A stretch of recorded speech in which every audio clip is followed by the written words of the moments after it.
누가복음 8장입니다. 하나님 말씀 누가복음 8장 26절에서 39절입니다. 누가복음 8장 26절에서 39절. 제가 가진 성경은 신약 104쪽입니다. 한 절씩 교독합니다. 그들이 갈릴리 맞은편 거라사인의 땅에 이르러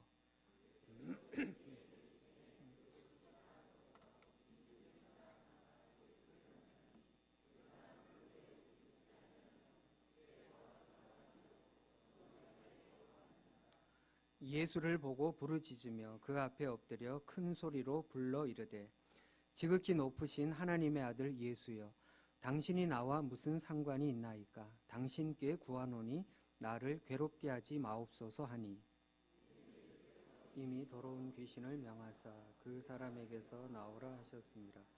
귀신이 가끔 그 사람을 붙잡음으로 그를 쇠사슬과 고랑에 매어 지켰으되 그 맨 것을 끊고 귀신에게 몰려 광야로 나갔더라. 예수께서 내 이름이 무엇이냐 물으신즉 이르되 군대라 하니 이는 많은 귀신이 들렸음이라.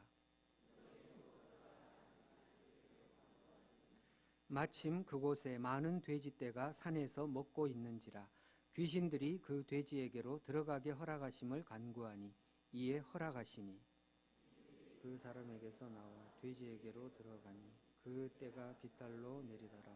호수에 들어가 몰사하곤 치던 자들이 그 이루어진 일을 보고 도망하여 성내와 마을에 알리니 그 이루어진 일을 보러 나와서 예수께 이르러 귀신 나간 사람이 옷을 입고 정신이 온전하여 예수의 발치에 앉아 있는 것을 보고 두려워하거늘 귀신 들렸던 자가 어떻게 구원받았는지를 본 자들이 그들에게 이르매 금방 모든 백성이 크게 두려워하여 예수께 떠나가시기를 구하더라.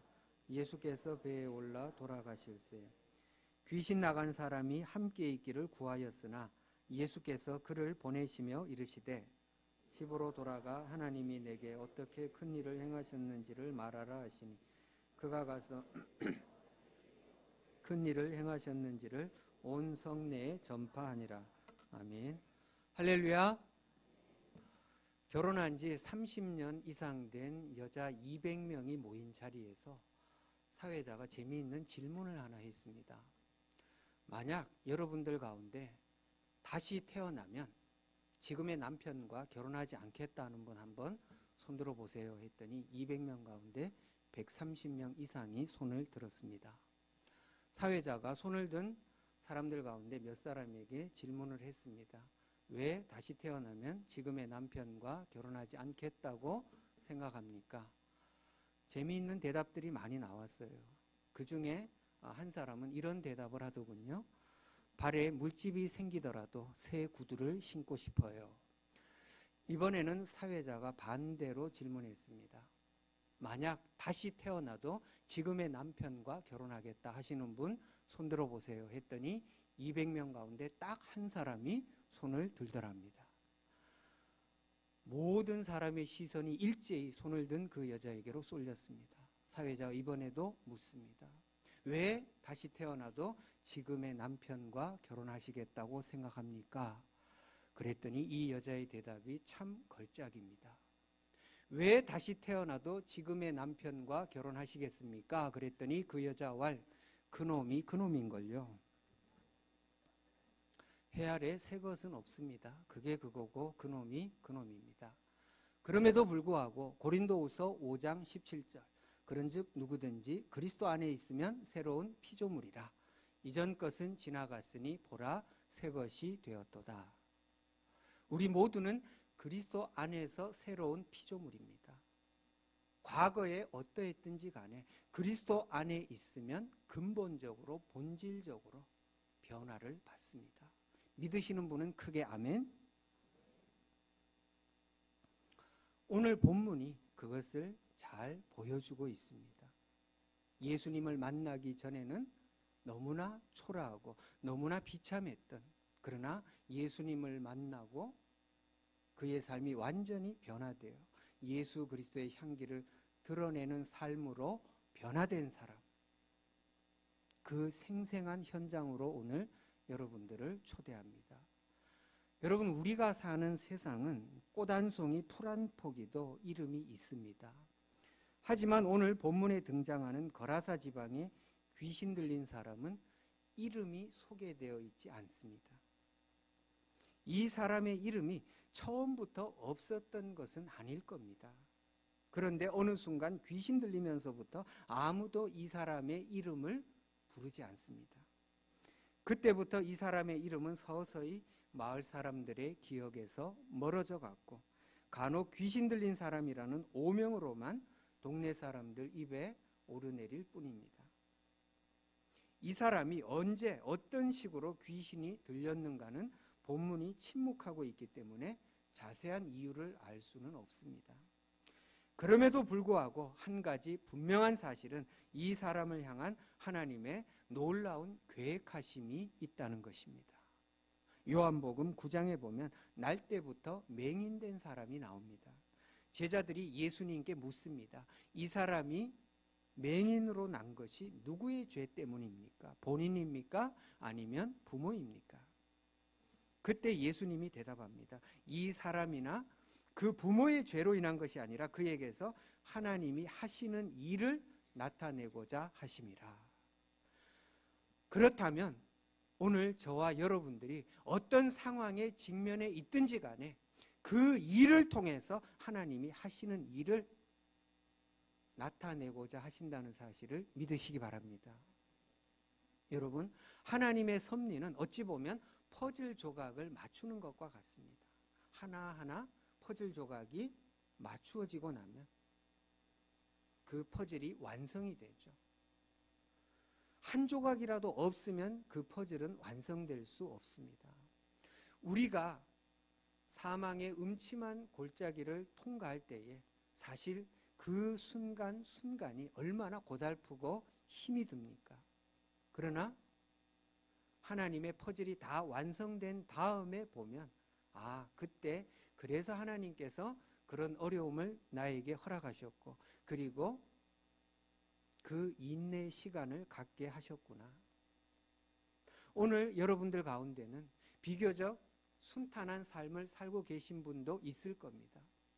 그러나 어떤 분들은 정말 하루하루가 너무너무 힘겨운 분도 틀림없이 있을 겁니다.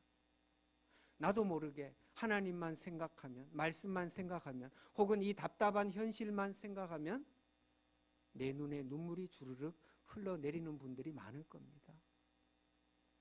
어깨를 짓누르는 현실의 무게 때문에 힘든 분들이 많을 겁니다. 그러나 그때에도 우리가 꼭 기억해야 할 것은 하나님께서 우리를 통해서 하시고자 하는 일이 있다는 것입니다. 비록 그 순간에는, 그 어려움을 통과하고 있는 그 순간에는 너무너무 힘에 겨워서 하나님이 하시는 일을 다 깨닫지 못한다 할지라도 분명 그 시간이 다 지난 다음에 돌이켜보면 하나님의 섭리를 깨닫게 될 겁니다. 본문에 소개된 사건은 마태, 마가복음에도 나옵니다. 즉 공간복음서 기자가 모두 이 사건을 기록하고 있습니다. 3명의 저자가 동일한 사건을 일제히 기록했다는 것은 이 사건이 매우 중요하다는 것을 의미합니다. 세 복음서를 종합해 볼 때 예수님은 거라사에 귀신 들려 사는 사람을 긍휼히 여기셨습니다. 그래서 그를 고치려는 분명한 계획과 의도를 가지고 그 땅을 친히 찾아가셨습니다. 오늘 우리가 조금 전에 불렀던 찬송, 주 예수 내가 알기 전 날 먼저 사랑했네. 사랑하는 성도 여러분, 내가 예수님을 먼저 사랑한 것이 아니라 예수님이 날 먼저 사랑하셨습니다. 할렐루야. 거라사에 귀신 들린 사람은 자신의 힘으로는 도저히 예수님께 나올 수 없는 상황입니다. 본문 27절 우리 다시 한번 읽어볼까요? 본문 27절입니다. 함께 읽습니다. 예수께서 육지에 내리심에 그 도시 사람으로서 귀신 들린 자 하나가 예수를 만나니 그 사람은 오래 옷을 입지 아니하며 집에 거하지도 아니하고 무덤 사이에 거하는 자라. 아멘. 여기 보니까 거라사에 귀신 들린 사람의 특징이 나옵니다. 오랫동안 옷을 입지 않고 집에 거하지도 않고 무덤 사이에 거하고 있습니다. 한마디로 철저히 비정상적인 삶을 살고 있습니다. 뿐만 아니라 귀신의 지배를 받고 있기 때문에 일반 상식선에서 생각할 수 있는 최소한의 가능성마저도 완전히 차단된 상황입니다. 그렇기 때문에 예수님이 몸소 이 사람을 찾아오신 겁니다. 그리고 예수님은 오랜 시간 그 사람을 지배하고 있는 귀신에게 명령합니다. 그 사람에게서 나오라. 그 귀신에게 이름을 묻자 군대라고 대답합니다. 귀신조차도 많다는 의미의 군대라는 이름을 버젓이 쓰고 있는데 정작 귀신 들렸던 사람의 이름은 본문 어디에도 없습니다. 하지만 이름이 소개되지 않은 것으로 인해 귀신 들린 사람을 무작정 비참한 인생으로 단정지을 필요는 없습니다. 왜냐하면 그는 이제 예수 그리스도라는 가장 존귀한 이름을 만날 것이기 때문입니다. 사랑하는 성도 여러분, 예수의 이름에 권세가 있습니다.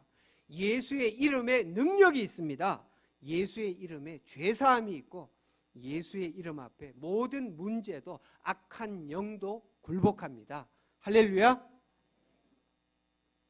귀신 들렸던 사람은 오랫동안 옷을 입지 않고 산과 무덤 사이에서 소리 지르며 돌로 자기의 몸을 해하면서 살았습니다. 마을 사람들은 그를 쇠사슬과 고랑으로 묶으려고만 했지 따뜻한 말 한마디 건네지 않습니다. 이렇게 그 사람은 아무에게도 환영받지 못한 채 철저히 버려진 삶을 살았습니다. 그 누구도 이 사람을 인격적으로 대하지 않았지만 예수님은 그 영혼이 고통받고 있음을 보셨습니다. 그가 오랫동안 귀신에게 시달리며 신음한 것을 아셨습니다. 그래서 예수님은 배를 타고 거라사로 찾아가신 겁니다. 사실 거라사는 이방인들이 거주하는 곳입니다. 훗날 사도행전에 보면 안디옥 교회를 중심으로 바울과 바나바가 이방인 선교를 본격적으로 하게 됩니다. 그러나 예수님은 그보다 일찍 이방인 선교를 시작하신 겁니다. 그런 면에서 예수님은 이방 선교의 선구자이십니다.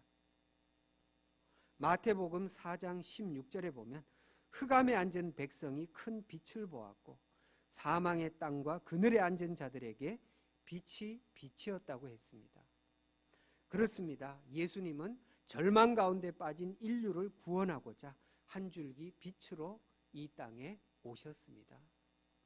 사랑하는 성도 여러분, 거라사에 귀신 들린 사람의 이 비정상적인 모습에서 왠지 오늘 우리 현대인들의 일그러진 자화상이 떠오르진 않습니까?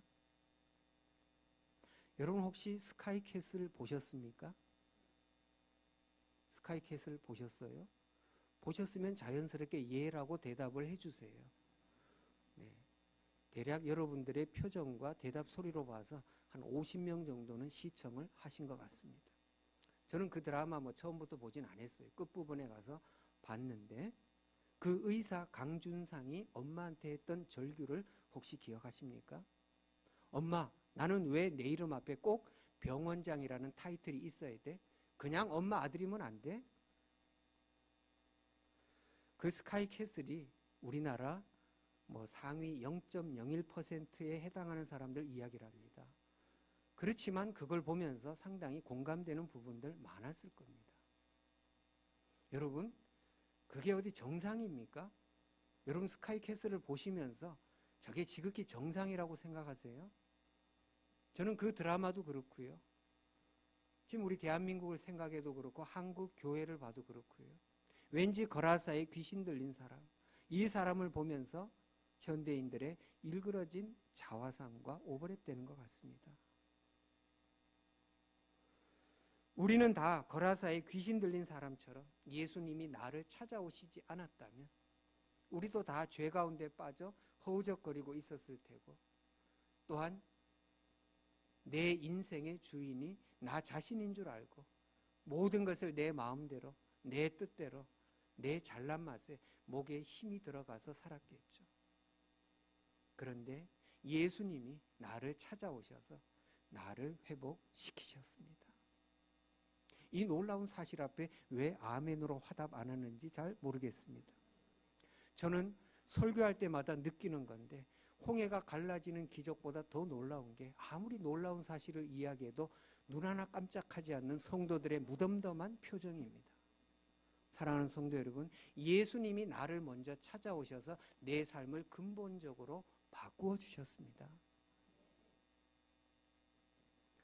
꼭 이렇게 한번 해야 아멘을 하더라고요. 참 고약한 습성이죠. 여러분, 예수님께서 나를 먼저 찾아오셔서 나를 회복시키셨고요. 예수님께서 거라사 귀신 들린 사람 먼저 찾아가셔서 회복시킨 겁니다.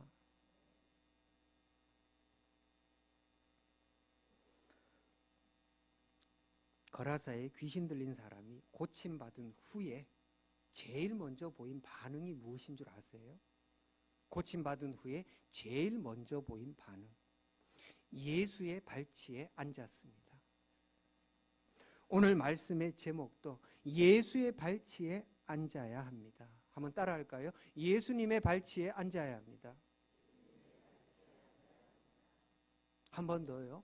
예수님의 발치에 앉아야 합니다. 믿으시면 아멘. 오늘 저와 여러분, 한국교회, 대한민국이 살 길은 예수님의 발치에 앉아야 합니다. 귀신 들린 사람이 고침받은 것은 전적으로 예수님의 은혜입니다. 다른 것으로는 이 사람의 고침받은 것을 설명할 수 없습니다. 여러분, 오늘 본문에 고침받은 이 사람, 다른 걸로 어떻게 설명하실래요? 철학적으로 설명하시겠습니까? 의학적으로 설명하실래요? 과학적으로요? No! 예수님의 은혜가 이 사람을 살린 겁니다. 예수님의 명령 한마디면 족합니다. 그 사람에게서 나오라. 예수님의 명령 한마디에 귀신의 지배에서 해방되고 이제는 예수님의 지배를 받는 거듭난 생활을 하게 됩니다. 지옥 생활을 청산하고 천국 백성이 된 거죠. 그런데 희한한 것은 귀신 들린 사람이 고침받은 후에 보여준 마을 사람들의 반응입니다. 본문 37절 우리 한번 같이 읽어볼까요? 본문 37절 함께 읽습니다. 거라사인의 땅 근방 모든 백성이 크게 두려워하여 예수께 떠나가시기를 구하더라. 예수께서 배에 올라 돌아가실세. 아멘. 마을 사람들의 반응은 귀신 들린 자가 고침받은 것에 대해 두려워했습니다. 35절 끝에 보면 귀신 들린 사람의 정신이 온전해져 예수의 발치에 앉은 것을 보고 두려워했고, 방금 읽은 37절에도 모든 백성이 크게 두려워했습니다. 그리고 두려워한 나머지 예수님께 이 마을을 떠나달라고 요구합니다. 그렇다면 이들은 왜 이렇게 반응하는 것일까요? 예수님이 귀신 들린 사람을 고치는 과정에서 2,000마리나 되는 엄청난 돼지떼가 몰사하는 일이 일어났습니다. 이들은 2,000마리의 돼지떼가 몰사하는 엄청난 금전적 손해를 입었습니다. 한번 생각해 보세요, 여러분. 고침받은 것은 나하고 사실 직접적인 상관은 없어요. 그런데 당장 내 돼지떼 2,000마리가 죽었어요.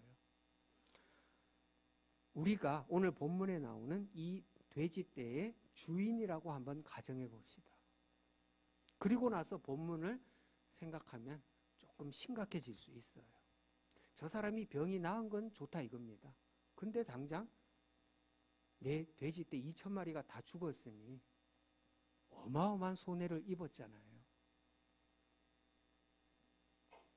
갑자기 여러분들의 표정이 심각해지기 시작했어요. 왜냐하면 그동안 돼지떼 주인의 입장에서는 별로 생각을 안 했기 때문에 그렇죠. 자, 저 사람이 병 나은 건 좋은데 당장 나는 알거지가 되게 생겼으니 이거 어떻게 해요?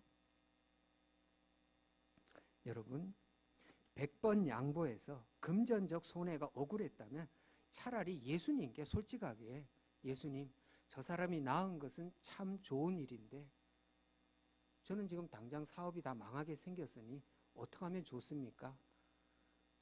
그렇게 하는 것이 바른 태도 아니겠어요? 그렇게 했다면 예수님께서 그 사람을 그냥 나 몰라라 하시겠어요? 귀신 들린 사람을 고쳐주시는 예수님이, 그 사람에게 긍휼을 베푸시는 예수님이 막대한 손해를 입은 이 사람에게 그건 네 사정이고 그러면서 내버려 두겠냐 말이에요. 우리 마태복음 4장 25절로 한번 가볼까요? 마태복음 4장 25절. 네, 자막에도 나와 있습니다. 마태복음 4장 25절 함께 읽습니다. 갈릴리와 데가볼리와 예루살렘과 유대와 요단강 건너편에서 수많은 무리가 따르니라. 아멘. 마태복음 4장 25절 그 앞에 23절부터 읽어보게 되면 우리 예수님께서 가시는 곳곳마다 말씀을 전하시고 병자들을 치유합니다.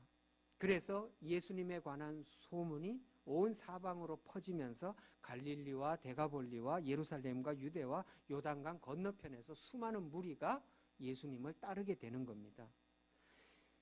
예수님이 가시는 곳곳마다 이적과 기사를 베푼다는 소문이 데가볼리에도 들어갔습니다.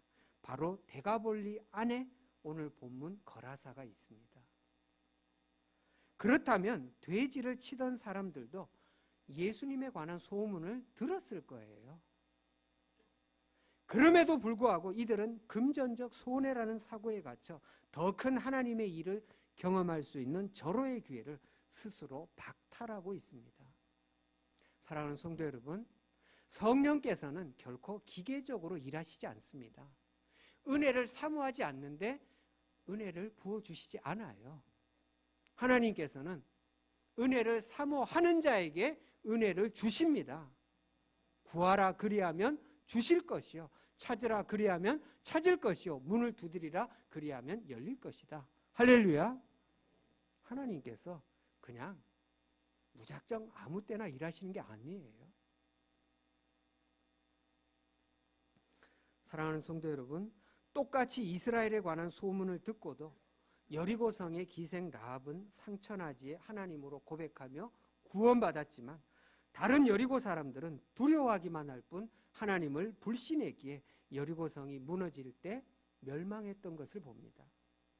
그러므로 하나님에 관한 소문을 들었느냐 혹은 하나님에 관해 얼마나 아느냐가 중요한 것이 아니라 하나님을 믿음과 경배의 대상으로 고백하고 하나님을 예배하는 것이 중요합니다.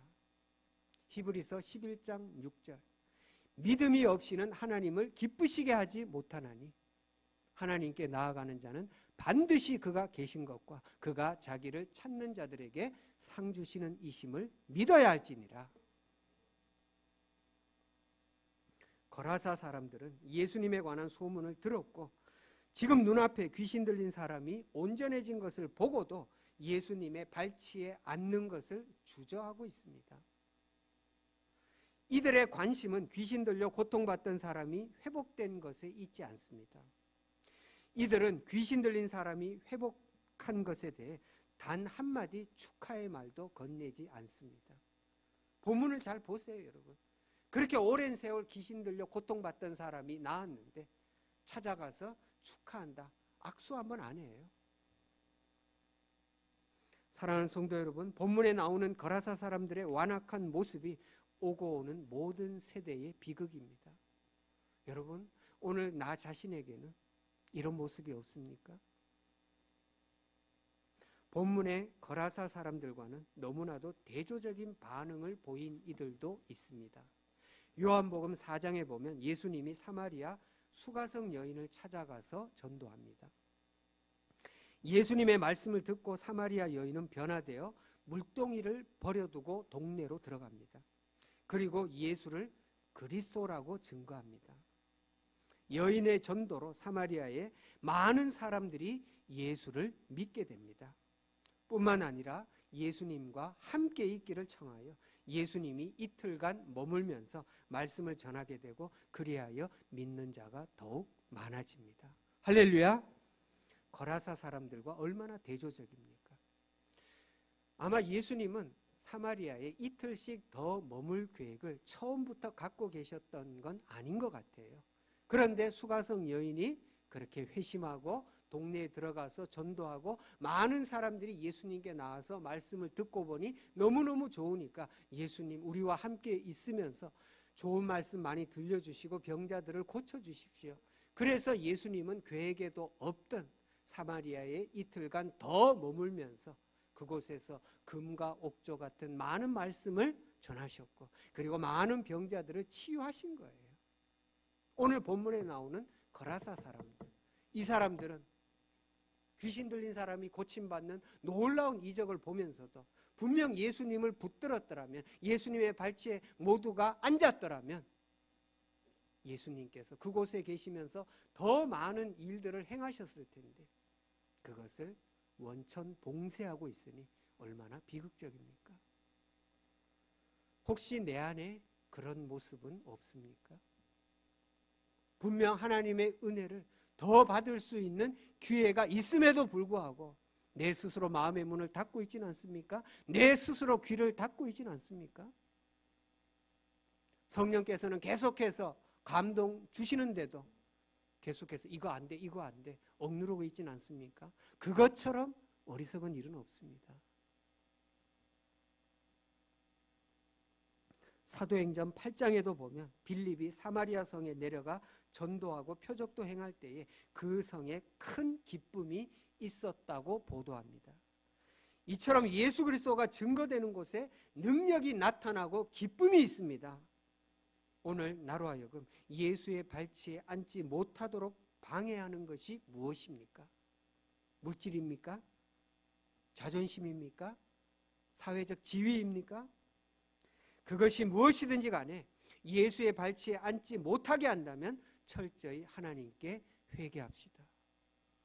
여러분, 알량한 내 자존심 때문에 예수님의 발치에 앉지 못한다면 얼마나 어리석은 일입니까? 여러분, 내 물질 때문에, 내 사회적 지위 때문에, 기타 무엇 때문에 예수님의 발치에 앉지 못하겠다? 그것처럼 불쌍한 인생 없습니다. 사랑하는 성도 여러분, 이 말씀 앞에 모두들 결단할 수 있길 원합니다. 하나님, 제 속에 예수님의 발치에 앉지 못하도록 하는 모든 사단이 주는 마음들 다 제거하여 주시옵소서.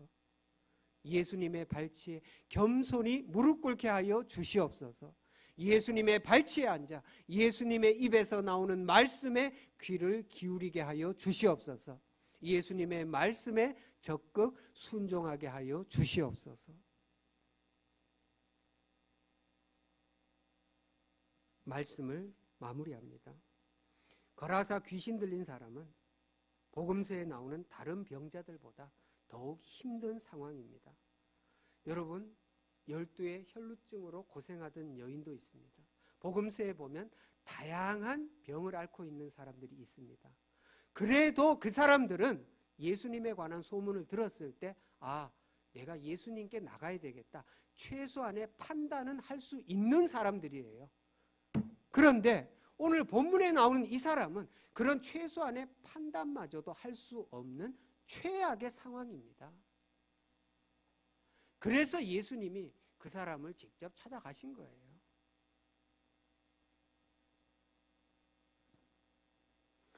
거라사 귀신 들린 사람은 예수님의 은혜가 아니면 단 1%의 가능성도 없어요.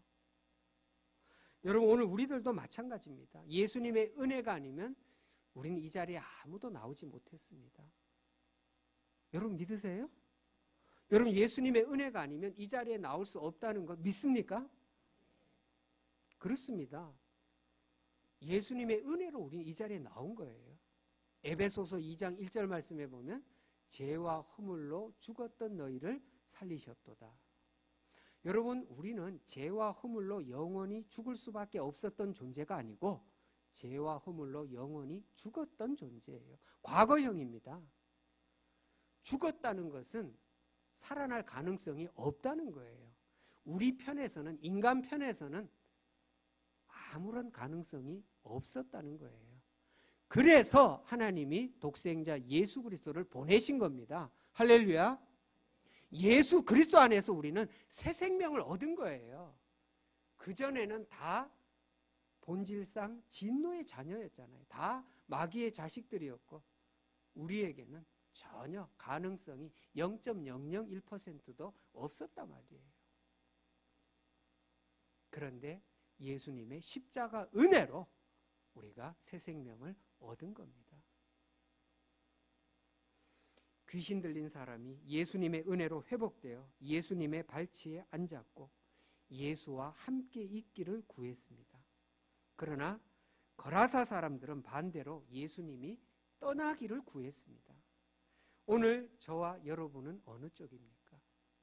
여러분, 예수님과 함께 있기를 원하십니까? 아니면 예수님이 나를 떠나가셨으면 좋겠습니까? 그렇죠. 예수님이 나와 함께 있기를 원합니다. 그런데 재미있는 것은요, 예수님께서 그 거라사 귀신 들린 사람을 고쳐주신 다음에 저 이제 예수님과 함께 있고 싶어요. 예수님 따라다니고 싶어요. 그때 예수님께서 그래, 나를 따르라 이렇게 말씀하셨을까요? 아니에요. 여기에서 우리는 예수님의 중요한 선교 원리를 발견하게 됩니다. 그 사람을 현지 선교사로 남겨두셔요. 너가 이곳에 남아서 하나님이 행하신 놀라운 일들을 증거해라. 그러면 거라사 지역에 많은 사람들이 하나님께로 돌아오게 될 것이다. 여러분 보세요. 이 한 사람의 놀라운 변화. 그 사람이 예수님을 만나기 전에는 철저하게 귀신의 지배를 받고 있었기 때문에 아무것도